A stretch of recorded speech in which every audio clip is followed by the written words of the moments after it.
Andarki Namaste. I am K. Anil Reddy, JL in Political Science, Government Junior College, Kachiguda. As part of the first year Political Science, we are discussing democracy. Till now, we have learned about meaning, definitions, types, merits of democracy. So, in the last class, we learned about the various merits of democracy. So, as part of it, we studied about democracy is an efficient form of government, liberty, equality, majority rule, patriotism, training school for the citizens. So, like this, there are various merits that democracy has. So, therefore, many of the countries have adopted democracy as a form of government in their respective states. Okay. So, in today's class, we will learn about the demerits of democracy. Okay. Last class లో మనము గత కొన్ని క్లాసులుగా మనము ప్రజాస్వామ్యం గురించి చదువుతున్నాం. ప్రజాస్వామ్యంలో భాగంగా ప్రజాస్వామ్యం యొక్క అర్థం, నిర్వచనాలు, ప్రజాస్వామ్యంలోని రకాలు, అలానే ప్రజాస్వామ్యానికి సంబంధించినటువంటి ప్రయోజనాల గురించి మనం తెలుసుకోవడం జరిగింది. లాస్ట్ క్లాస్ లో ప్రజాస్వామ్యం యొక్క ప్రయోజనాల గురించి మనం చర్చించుకున్నాం. వాటిలో భాగంగా సమర్థవంతమైనటువంటి ప్రభుత్వం, సమానత్వం, స్వేచ్ఛ ఇవన్నీ కలిగి ఉన్నటువంటి ప్రభుత్వంగా ప్రజాస్వామ్య ప్రభుత్వాన్ని మనము చెప్పుకోవడం అనేది జరిగింది. సో అవన్నీ కూడా ప్రయోజనాల్లో భాగంగా మనము చర్చించుకోవడం అనేది జరిగింది. ఈ రోజు క్లాస్ లో ఏం తెలుసుకుంటామంటే ప్రజాస్వామ్య ప్రభుత్వంలో ఉన్నటువంటి లోపాలు. Let's talk about the first and foremost demerit of the democracy is it is an expensive government. So democratic governments are always expensive governments. They are considered to be the most expensive governments when compared to other forms of government. So why? Here, basing on the elections, for its election propaganda, the political parties do spend lot of money to win the elections. That means while campaigning during the elections, while canvassing, okay, to attract the voters, here lot of money is spent in the name of election.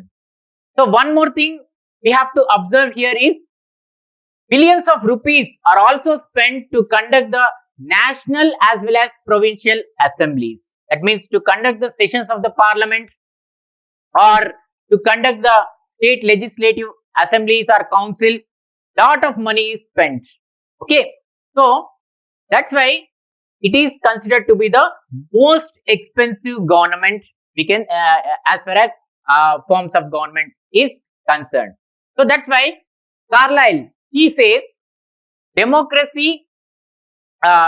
democratic parliamentary democracy is nothing but it's like a talking shop. Okay, he says it's nothing but a talking shop. Only people do speak, but not really fruitful discussions takes place. So that's why he just considered it as a talking shop. And Mazzini, he says democratic governments are not suitable to the countries which are very poor. That means it is not suitable for the poor countries. So these are the various opinions that were expressed by various political science thinkers. Okay. So ప్రజాస్వామ్య ప్రభుత్వాన్ని ఒక వ్యయంతో కూడుకున్నటువంటి ప్రభుత్వంగా మనము చెప్పుకోవచ్చు. అంటే డబ్బులు అనేవి చాలా ఎక్కువగా ఖర్చు అయ్యేటువంటి ప్రభుత్వంగా ప్రజాస్వామ్య వ్యవస్థని మనం చెప్పుకోవచ్చు. ఎందుకంటే ఎన్నికల సమయంలో ఎన్నికల ప్రచారంలో భాగంగా కావచ్చు, రాజకీయ పార్టీలు అనేవి చాలా ధనాన్ని వెచ్చిస్తాయని చెప్పుకోవచ్చు. అంటే అనేక రకాలుగా డబ్బు అనేది ఎక్కువగా ఈ యొక్క ప్రజాస్వామ్య వ్యవస్థలో ఖర్చు పెట్టడం అనేది జరుగుతుంది. ఎలక్షన్ లో గెలవడం కోసం కావచ్చు, లేదా ఎన్నికల ప్రచారంలో భాగంగా కావచ్చు, రాజకీయ పార్టీలు ఎటువంటి అదుపు లేకుండా డబ్బులు అనేవి ఖర్చు పెట్టడం అనేది జరుగుతుంది. ఇదే కాకుండా ప్రజాస్వామ్య వ్యవస్థలో ఏదైతే పార్లమెంటరీ వ్యవస్థ ఎక్కడైతే ఉంటుందో ముఖ్యంగా అక్కడ పార్లమెంట్ సమావేశాలు కావచ్చు, రాష్ట్రాలలో ఉండేటువంటి అసెంబ్లీ సమావేశాలు నిర్వహించడంలో కావచ్చు, దానికి కూడా అనేక రకాలుగా డబ్బును వెచ్చించడం అనేది జరుగుతుంది. అంటే ప్రజా సమస్యల కోసం సమావేశమయ్యేటువంటి పార్లమెంట్ కావచ్చు, శాసనసభలు కావచ్చు, వాటి నిర్వహణ కోసం కూడా అనేక రకాలుగా డబ్బులు ఖర్చు పెట్టాల్సినటువంటి పరిస్థితి ఏర్పడుతుంది. సో అందుకనే ప్రజాస్వామ్య ప్రభుత్వాన్ని వ్యయంతో కూడుకున్నటువంటి ప్రభుత్వంగా మనము చెప్పుకోవచ్చు. అందుకనే కార్లైల్ లాంటి ఆ వ్యక్తులు ఏమన్నారంటే, ఇది పార్లమెంటరీ ప్రజాస్వామ్యం అనేది ఒట్టి మాటల దుకాణంగా అతను వర్ణించడం అనేది జరిగింది. అంటే కేవలం చర్చలు జరుగుతాయి కానీ అర్థవంతమైనటువంటి చర్చలు జరిగేది చాలా తక్కువ సందర్భాల్లో జరుగుతాయి కాబట్టి అందుకనే దీనిని ఒట్టి మాటల దుకాణంగా అతను అభివర్ణించడం అనేది జరిగింది. ఓకే, ఇటలీ నియంత అయినటువంటి మాజిని ఇతను కూడా ఏమంటాడంటే ప్రజాస్వామ్య వ్యవస్థ అనేది కేవలం ధనిక దేశాలకు మాత్రమే అనుకూలంగా ఉంటుంది, పేద దేశాలకు ఇది అనుకూలమైనది కాదు అనేటువంటి అభిప్రాయాన్ని కూడా మాజిని లాంటి వ్యక్తులు వ్యక్తం చేయడం అనేది జరిగింది. సో ప్రజాస్వామ్య వ్యవస్థలో ఎప్పుడైనా కూడా డబ్బుతో ముడిపడినటువంటి అంశాలు చాలా ఎక్కువగా ఉంటాయి కాబట్టి ఇక్కడ వ్యయం అనేది చాలా ఎక్కువగా ఉంటుంది. ఖర్చులు అనేవి చాలా పెద్ద ఎత్తున రాజకీయ పార్టీలు పెట్టడం అనేది కూడా మనం గమనించవచ్చు. Next we will move on to the second one, that is weak and unstable government. Democratic governments, wherever they exist, can be considered to be the weak and unstable government. Why they are weak and unstable? Why we are calling them as weak and unstable? Especially wherever there is multi-party system, wherever there exists multi-party system, in those states or in those countries, the governments will be very unstable. Okay, they are not stable because wherever the multi-party system exists, there is a greater chance of having coalition governments. What is this coalition governments? Coalition governments are nothing but, see, democracy normally depends upon the majority rule. So if no single party gets absolute majority, then some of the parties with common agenda come together and form the government. So such type of government we call it as coalition government. That means several parties coming together by having a single agenda or by common minimum program, that is coalition. Okay, so those parties will come together and they will form a government. Okay, so wherever there are coalition governments, there won't be stability in the democratic system. Especially to take the example of India, in India, right from 1977 to 79, we had coalition government, Janata government, which could not complete its 5 years term. Okay, it was collapsed within 2 years of time. Okay, then again in 89 to 91, there was National Front government. We have seen 3 prime ministers changing right from 89 to 91. Okay, then from 96 to 99, again there was very much instability that existed in India. Vajpayee, I.K. Gujral, H.D. Devagowda, again Vajpayee came back. So these governments could not last for a very long time. So therefore, we consider them as unstable government. Okay, of course, there might be many reasons for instability. Okay, because there are various political parties which are part of the government. Each and every party might have their own preferences. So therefore, the governments which are formed on the coalition basis could not provide stability to the government. So therefore, we can say that in democracy, we cannot ensure that there will be stability in the government, especially wherever there is multi-party system. So wherever there is multi-party system, the parties could not provide stable governments. They have failed to provide the stability in the government. Okay, బలహీనమైన అస్థిరమైనటువంటి ప్రభుత్వం. రెండవ లోపం వచ్చేసేసి ప్రజాస్వామ్యంలో అస్థిరమైనటువంటి బలహీనమైనటువంటి ప్రభుత్వంగా ప్రజాస్వామ్య ప్రభుత్వాన్ని మనం చెప్పుకోవచ్చు. ముఖ్యంగా దీనికి కారణం ఏంటి అంటే ఎక్కడైతే బహుళ పార్టీ వ్యవస్థ ఉంటుందో, అంటే ఒక 2 కంటే ఎక్కువ పార్టీలు ఎక్కడైతే ఉంటాయో, ఏ దేశంలో అయితే ఉంటాయో అక్కడ ఖచ్చితంగా అస్థిరమైనటువంటి ప్రభుత్వాలే ఏర్పడడానికి ఎక్కువగా అవకాశం ఉంటుంది. ఎందుకని అంటే అక్కడ సంకీర్ణ ప్రభుత్వ వ్యవస్థనే ఎక్కువ కాలం పాటు కొనసాగేటువంటి అవకాశం ఉంటుంది కాబట్టి అందుకనే బలహీనమైనటువంటి ప్రభుత్వాలు మాత్రమే ఏర్పడడానికి అవకాశం ఉంటుంది. ఓకే, సంకీర్ణ ప్రభుత్వాలు అంటే ఏంటి మనం అర్థం చేసుకోవాలి. సంకీర్ణ ప్రభుత్వాలు అనేవి ఏ ఒక్క పార్టీ కూడా మెజారిటీ రానటువంటి సందర్భంలో కొన్ని పార్టీలు కలిసి ప్రభుత్వాన్ని ఏర్పాటు చేసేటువంటి వ్యవస్థనే సంకీర్ణ ప్రభుత్వాలుగా మనం చెప్పుకోవచ్చు. అంటే ఏ ఒక్క పార్టీకి సరైనటువంటి మెజారిటీ రానటువంటి సందర్భంలో అటువంటి సందర్భంలో ఖచ్చితంగా కొన్ని పార్టీలు కలిసి ఒక ఉమ్మడి కార్యక్రమంతో వాళ్ళు ప్రభుత్వాన్ని ఏర్పాటు చేస్తారు. సో అటువంటి ప్రభుత్వమే సంకీర్ణ ప్రభుత్వంగా మనం చెప్పుకోవచ్చు. సో ఎప్పుడైతే సంకీర్ణ ప్రభుత్వాలు అనేవి ఏర్పడతాయో అప్పుడు అస్థిరత్వం అనేది చాలా ఎక్కువగా ఉంటుంది. ప్రభుత్వాలు అనేవి చాలా బలహీనంగా ఉండేటువంటి అవకాశం అనేది చాలా ఎక్కువగా ఉంటుంది. ఉదాహరణకు మనం తీసుకున్నట్టయితే భారతదేశంలో మనకి 1977 నుంచి 79 వరకు జనతా ప్రభుత్వం అనేది ఉంది. అది తన యొక్క పూర్తి కాలం పాటు పనిచేయలేకపోయింది. అంటే 2 సంవత్సరాల్లోనే కుప్పకూలాల్సినటువంటి పరిస్థితి ఏర్పడింది. అలానే ఇదే కాకుండా 89 నుంచి 91 వరకు 1989 సంవత్సరం నుంచి 1991 సంవత్సరం వరకు కూడా మనకి ఆ బలహీనమైనటువంటి ప్రభుత్వాలే ఏర్పడ్డాయని చెప్పుకోవచ్చు. ఇదే కాకుండా 1996 నుంచి 1999 సంవత్సరం వరకు కూడా మనము అస్థిర ప్రభుత్వాలని చూడాల్సినటువంటి పరిస్థితి ఏర్పడింది.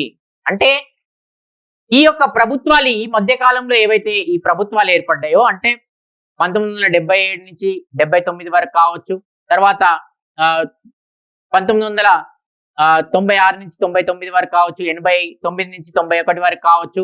ఈ యొక్క ప్రభుత్వాలు అనేవి పూర్తి కాలం పాటు కొనసాగలేదు. చాలా బలహీనంగా ఈ ప్రభుత్వాలు అనేవి ఏర్పడ్డాయి కాబట్టి అంటే ఇంకా సింపుల్ గా చెప్పాలి అంటే స్థిరమైనటువంటి ప్రభుత్వాన్ని అందించలేకపోయాయని మనము చెప్పుకోవచ్చు. ఇది కూడా రెండవ లోపంగా మనము చెప్పుకోవచ్చు. We will move on to the third one, government by the minority. See, democratic government always forms minority government. Practically, if we observe, we always say that democratic governments are based on the majority rule. Okay, whoever gets the majority, they will be forming the government. So this is the important aspect of the democracy. Then why we are calling it is as a minority government? Because here in democratic setup, many of the people abstain from voting. That means many of the people don't participate in the electoral process. Okay, so this is the first and foremost drawback that happens in the democracy very frequently. If you observe any elections, not even 70% of the voting takes place. If you take the example of India, not even till now we haven't crossed 70% of vote. Okay, that means many of the people don't participate in the electoral process. They don't come out to vote. That means they don't come out to participate in the election. Okay, this is one. Second thing is, most of the democratic countries do follow first past post system. That means majority rule.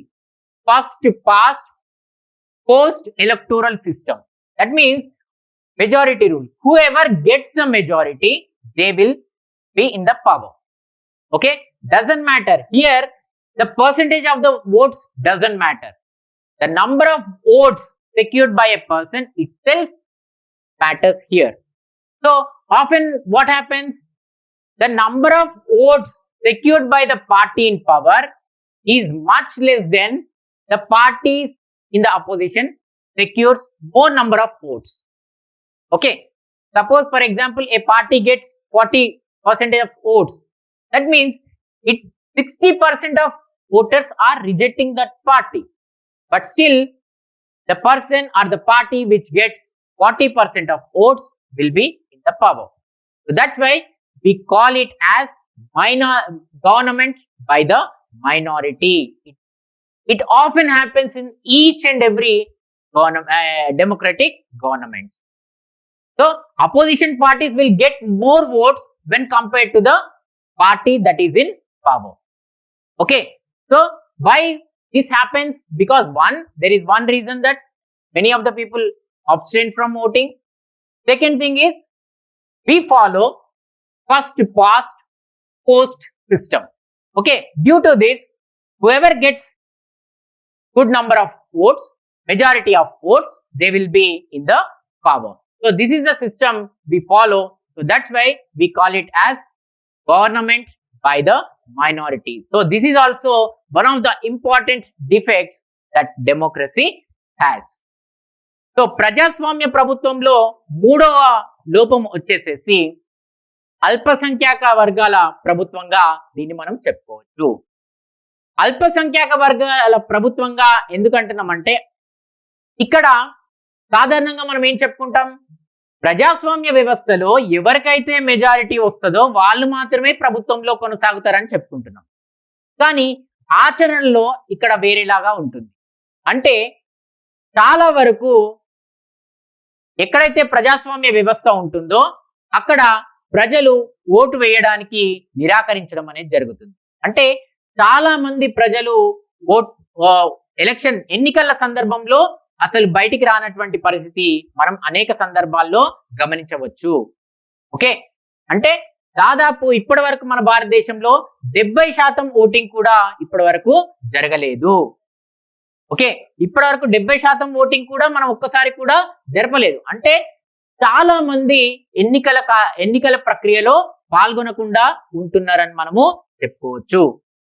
Okay, ఇదొక అంశం. అయితే రెండో అంశం వచ్చేసేసి, చాలా సందర్భాల్లో మనము majority ఎవరికి వస్తే వాళ్ళు మాత్రమే అధికారంలో కొనసాగేటువంటి ప్రక్రియను అనుసరిస్తున్నాము.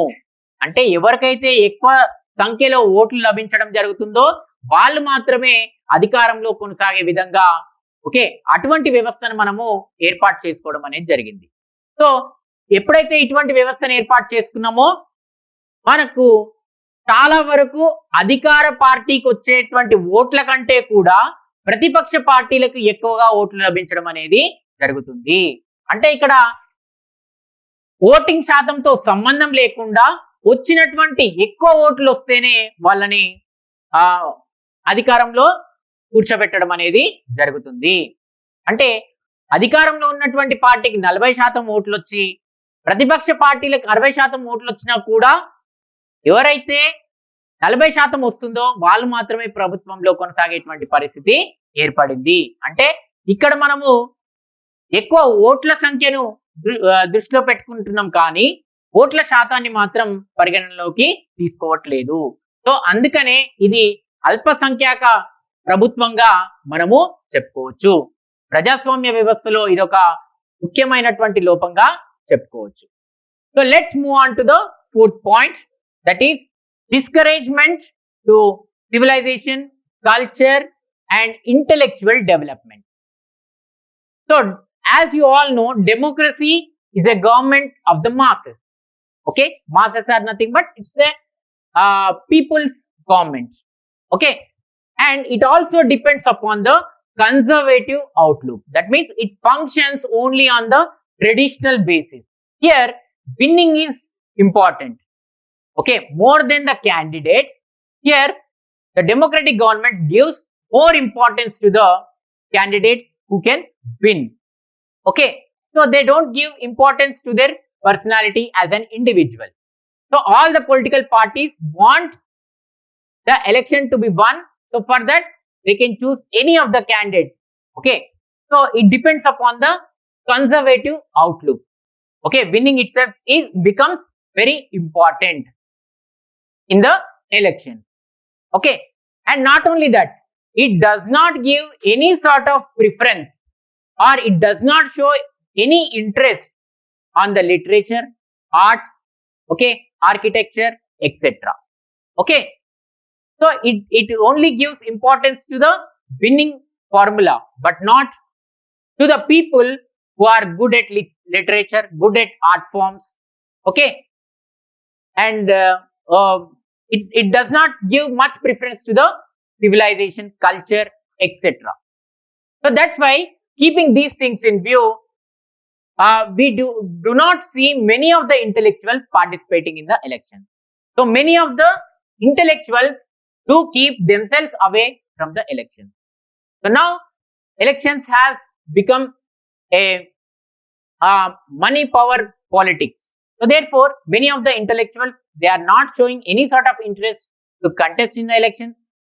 And we can also observe one more thing, that whoever has contested, we have witnessed that many of the intellectuals have failed to win the election.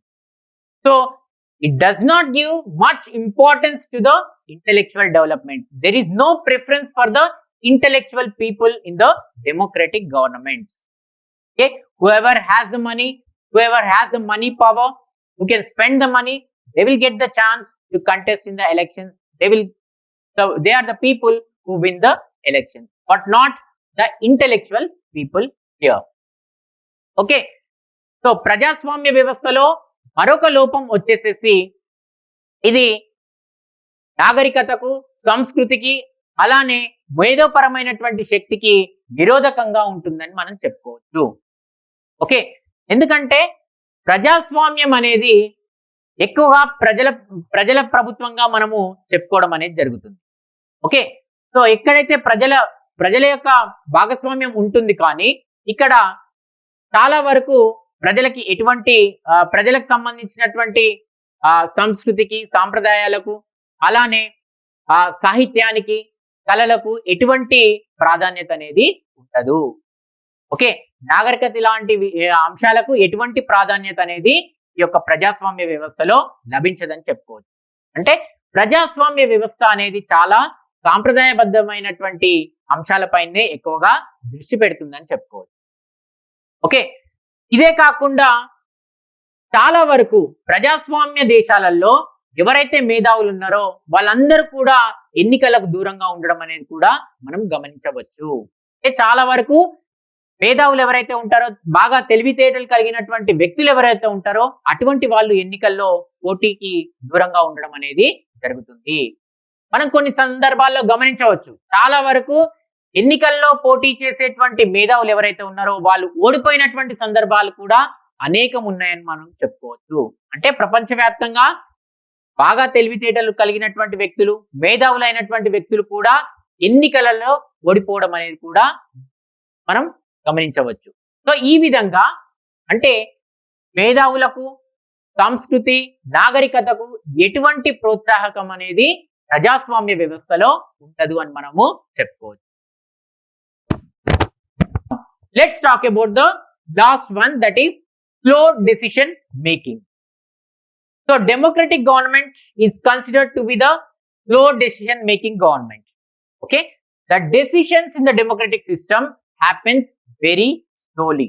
Okay, the quick decision, there is no possibility for the quick decisions, because democratic governments always depends upon the legislature process. That means each and every decision that is taken by the government have to be passed by the legislature. Only with the approval of the legislature, the government can go ahead. One more thing, the party system. Here, we don't have a two-party system. We have multi-party system in the democratic government. So therefore, while taking any decision, the government have to consult various parties before they can take any decision. Okay, so this may also delay the process of decision making in the democratic system, because the government have to consistently convince the parties which are there in that particular country. One more important thing, opposition parties.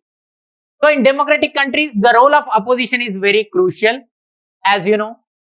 Okay, so whatever the government takes decision, naturally the opposition parties will oppose them. So to compose this to convince them. Okay, to convince them, the government may have to spend some time with the opposition parties, because the government also tries to secure the support of the opposition. So their role is also very crucial. So therefore, always the democratic government gives importance to the opposition parties also. Okay, so not only this, the coalition government, wherever the coalition government exists, the decision making will also become very slow, because each and every party that is in the government, though they are in power, they also play the bargaining politics. Okay, bargaining takes place. Okay, they all the parties which are considered to be the coalition partners, they look for their political benefit, or they look for the various advantages that can give them political mileage. So that's why the decision making will be very slow when it comes to the democratic government. That means decisions are delayed in the democratic system due to legislature process, various parties, opposition parties, and as well as coalition government. So all these aspects combined together will delay the work in the democratic system.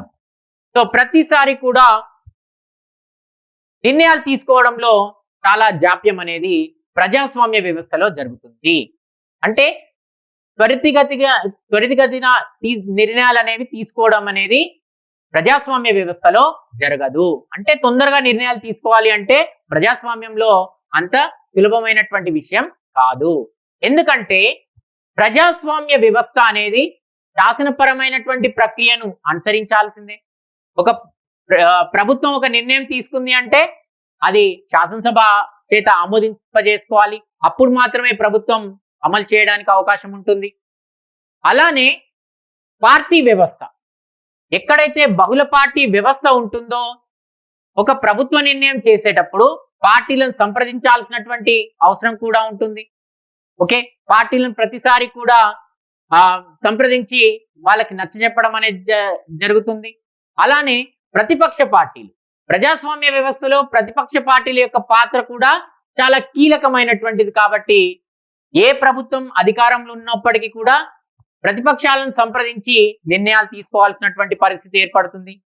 ప్రతిసారి కూడా ప్రతిపక్ష పార్టీలను వాళ్ళు వ్యతిరేకించకుండా వాళ్ళని సంప్రదించి నిర్ణయాల్లో వాళ్ళను కూడా భాగస్వామ్యం చేయాల్సినటువంటి పరిస్థితి ఏర్పడుతుంది.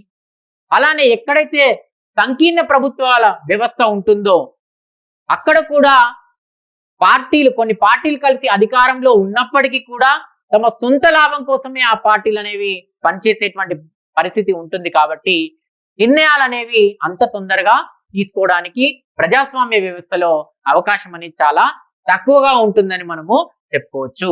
సో ఈ విధంగా ఇవన్నీ కూడా ప్రజాస్వామ్య వ్యవస్థలో ఉన్నటువంటి లోపాలుగా మనం చెప్పుకోవచ్చు.